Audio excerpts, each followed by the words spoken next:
Friends, आज हम पढ़ने जा रहे हैं रेस्टिंग मेम्ब्रेन पोटेंशियल के बारे में, जिसको हम लोग स्टेडी पोटेंशियल के नाम से भी जानते हैं और ट्रांस मेम्ब्रेन पोटेंशियल के नाम से भी जानते हैं। ये आपके लिए इंपॉर्टेंट 5 मार्क एग्जामिनेशन के लिए क्वेश्चन है। सेमिस्टर एग्जाम में हमारा भी ये क्वेश्चन आया था, आपके यूनिवर्सिटी में भी आने का चांस है। इसको मैंने गाइटन हॉल और एकेजन से लिया है। इसका डेफिनेशन देखिए, आप स्कूल में नहीं, आप यूनिवर्सिटी में है, तो आपको 3 पॉइंट्स ऑफ डेफिनेशन है, तीनों पॉइंट्स आपको मेंशन करना है एग्जामिनेशन में। One is that the potential difference across a plasma membrane in an unexcited state is called resting membrane potential. Next, you have to mention about that the cell in the resting potential is polarized and the range of is minus 10 to minus 100 millivolt. Sometime in some books it is given minus 110 millivolt. So you can mention both of them, both are correct. आपको examination में definition के तौर में तीनों points लिखना पड़ेगा कि ये जो रेस्टिंग में पोटेंशियल है अनएक्साइटेड स्टेट के पोटेंशियल डिफरेंस को होता है, सेल पोलराइज स्टेट में होता है, उसका रेंज क्या है। नेक्स्ट, ये और genesis of resting membrane potential, ये हमारे एग्जाम में आया था कि what is the definition of resting membrane potential and right the short note on the genesis of resting membrane potential. ये आपके में भी आ सकता है। ये जेनेसिस वर्ड है, गाइटन हॉल में यूज़ किया गया है। इसका इजी टर्म है आपका ओरिजिन। ये ओरिजिन क्या है? ओरिजिन मतलब रेस्टिंग मेम्ब्रेन पोटेंशियल कैसे ओरिजिनेट किया, कैसे बना, कैसे आया सेल के अक्रॉस द सेल मेम्ब्रेन और plasma membrane. It is form by the 3 contribution. Number 1 potassium diffusion, next is sodium diffusion and next is sodium potassium pump.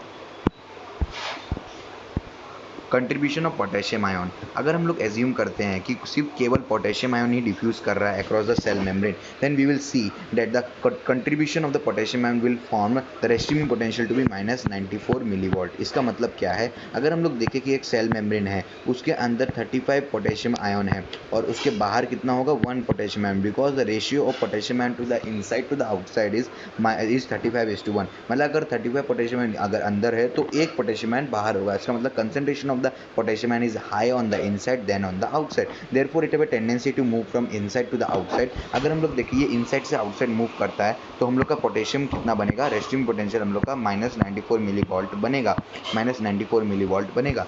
क्यों? क्योंकि पोटेशियम आयन क्या है, एक अगर हम लोग अकेले में पोटेशियम आयन को देखें तो ये क्या करेगा? Inside the fibre it will be cause the resting potential to be -94 millivolt. ये एक फैक्ट है जो आपको रिमेंबर रखना है, आपको याद रखना है। कंट्रीब्यूशन ऑफ सोडियम आयन, अगर हम लोग देखें पोटेशियम आयन और सोडियम आयन दोनों का मिला के कंट्रीब्यूशन देखें तो -86 मिलीवोल्ट हो जाता है। देखिए अगर हम लोग का एक सेल मेम्ब्रेन है, यहाँ से हम लोग को पता है पोटेशियम आयन भी डिफ्यूज़ कर रहा है, सोडियम आयन भी डिफ्यूज़ कर रहा है, कैल्शियम आयन भी डिफ्यूज़ कर रहा है और हाइड्रोजन आयन भी डिफ्यूज़ कर रहा है। अगर हम लोग सिर्फ पोटेशियम आयन का कंट्रीब्यूशन को देखें तो हम लोग को पता चलेगा ये आपका -94 मिलीवोल्ट देता है।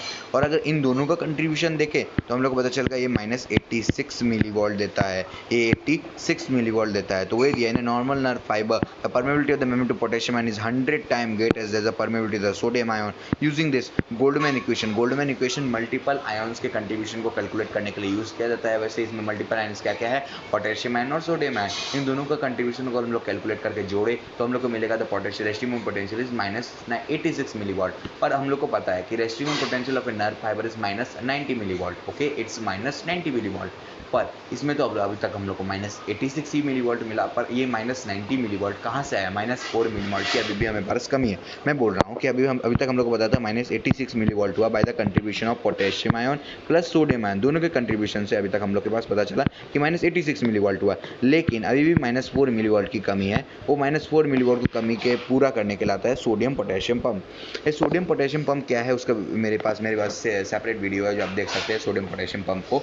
लेकिन यहाँ मैं बताना चाहूँगा कि सोडियम पोटेशियम पंप में दिया हुआ है कि pumping of more sodium ion to the outside than sodium potassium ion to the inside will cause a loss of positive charge from the inside the fibre creating an additional negativity of -4 millivolt on the inside. Therefore हम लोग को पता था अंदर अभी भी 86 millivolt है, लेकिन इस सोडियम पोटेशियम पंप के कारण क्या, जिसमें sodium outside 3 sodium outside and 2 sodium to the inside, which cause an extraordinary negativity on the inside of the fiber of -4 millivolt. ये इतना नेगेटिविटी और ज़्यादा क्योंकि 3 सोडियम बाहर जा रहा है, 2 पोटेशियम अंदर आ रहा है, तो एक जो पॉजिटिव चार्ज है, एक पॉजिटिव चार्ज एक्स्ट्रा बाहर जा रहा है। देखिए यहाँ 3 सोडियम बाहर जा रहा है, 3 पॉजिटिव चार्ज बाहर जा रहा था, यहाँ 2 पॉजिटिव चार्ज अंदर आ रहा है। इसका मतलब एक पॉजिटिव चार्ज की कमी हो रही है। ऐसा पॉजिटिव चार्ज की कमी होने के कारण क्या होगा? अंदर नेगेटिविटी पैदा होगा।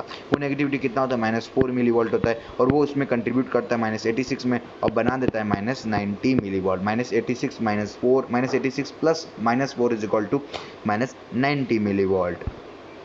ये डायग्राम है जो आपको ड्रॉ करना पड़ेगा अगर जेनेसिस ऑफ रेस्टिव में पोटेंशियल आया तो। ये आपको दिखा रहा है contribution of potassium ion which cause -94 millivolt. It is the concentration outside and inside. And potassium ion और सोडियम आयन अगर दोनों मिल जाए तो दोनों का क्या कंट्रीब्यूशन होगा, ये आउटसाइड, ये आपका कंट्रीब्यूशन आउटसाइड, ये इनसाइड, आउटसाइड इनसाइड, और ये -86 मिलीवॉल्ट का कंट्रीब्यूशन करेगा, -86 मिलीवॉल्ट का कंट्रीब्यूशन करेगा।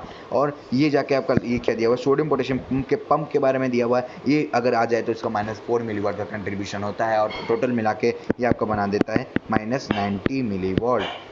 So I think you have understood and I hope you like my video. Please like, comment and subscribe, and if you have any doubt you please comment in the section. I will make another video for your doubt. Thank you.